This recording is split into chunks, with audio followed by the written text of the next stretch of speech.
सभी विद्यार्थियों का स्वागत है हमारे चैनल में। दोस्तों आज आपको बताने वाला हूं यहाँ पे हिंदी ऑनर्स का, ठीक है नहीं, हिंदी मेजर 4 का दोस्तों आपको यहाँ पे पूरा मॉडल देने वाला हूँ कि आपका परीक्षा में जो है किस तरीके का जो है वो प्रश्न पूछा जाएगा। तो देख पा रहे होंगे दोस्तों यहाँ पे कि फुल मार्क्स वो 3 घंटे का समय मिलेगा और यहाँ पे फुल मार्क्स आपका रहेगा 75 नंबर रहेगा और टाइमिंग आपको दोस्तों यहाँ पे जो है 3 घंटे का समय मिलेगा। ठीक है, आप यहाँ पे देख पा रहे होंगे FIUGP, ठीक है, FIUGP यहाँ पे देख पा रहे हैं हिंदी, ठीक है, MJ4 हिंदी वालों के लिए, ठीक है, यानी कि जिनका भी मेजर 4 यहाँ पे हिंदी है तो आपका बेसिकली इस टाइप का यहाँ पे देखने को मिलेगा। ठीक है, आपको यहाँ पे ग्रुप ए में दोस्तों आपको ऑब्जेक्टिव टाइप का प्रश्न देखने को मिलेगा, जो कि मैं प्रश्न स्क्रीन पे देख पा रहे होंगे, जिसमें आपको 4 विकल्प या 3 विकल्प दिया जाएगा, जिसमें से आपको एक का चयन करना होगा। ठीक है, तो देखिए पहला जो प्रश्न पूछा कि छायावाद की समय सीमा क्या है, तो छायावाद की जो समय सीमा यहाँ पे देखिए क्या है, तो 1900 से 1920 ईस्वी तक है, या 1918 से 1936 ईस्वी तक है, या 1936 से 1943 ईस्वी तक है। तो इसका जो राइट आंसर हो जाएगा दोस्तों हो जाएगा दूसरा, यानी कि 1918 से 1936 ईस्वी तक। ठीक है, यानी कि छायावाद का जो समय माना जाता है वो कब तक कब माना जाता है, 1918 से 1936 तक। उसके बाद अगला देखिए कि काठ की हांडी, ठीक है, काठ की हांडी किसकी ये मतलब कि कविता है, तो यह जो कविता है वो त्रिलोचन का। ठीक है, काठ की हांडी किसकी कविता है, त्रिलोचन का।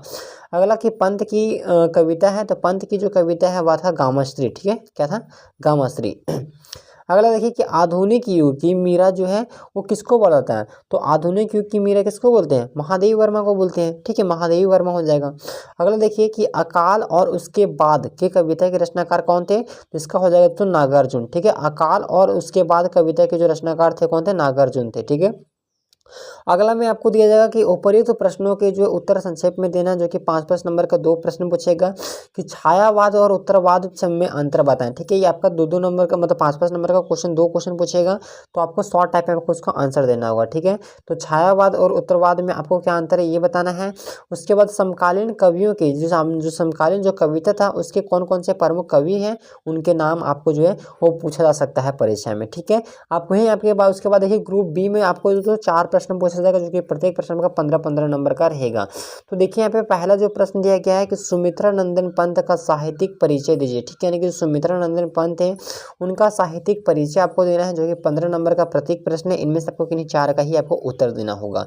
अगला देखिए कि छायावाद की जो है वो प्रवृत्तियों पर प्रकाश डाले। दोस्तों मैं ये सब प्रश्न मैं ऑलरेडी करवा दूँ, तो आप लोग चैनल विजिट करके आप लोग जो है वो देख सकते हो, वहाँ से आप लोग पढ़ सकते हो। ठीक है, तो मैं सारा का सारा आंसर ये सब करवा दी हूँ, आप लोग चैनल मतलब जाके आप लोग देख लीजिए।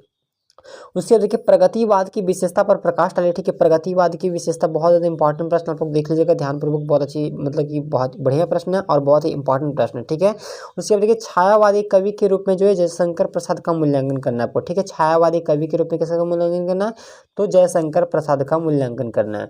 अगला देखिए कि जागो फिर एक बार कविता का भावार्थ आपको स्पष्ट करना है। ठीक है, यानी कि जागो फिर एक बार इस कविता का जो भावार्थ क्या है इसके बारे में बेसिकली आपको स्पष्ट करके बताना है।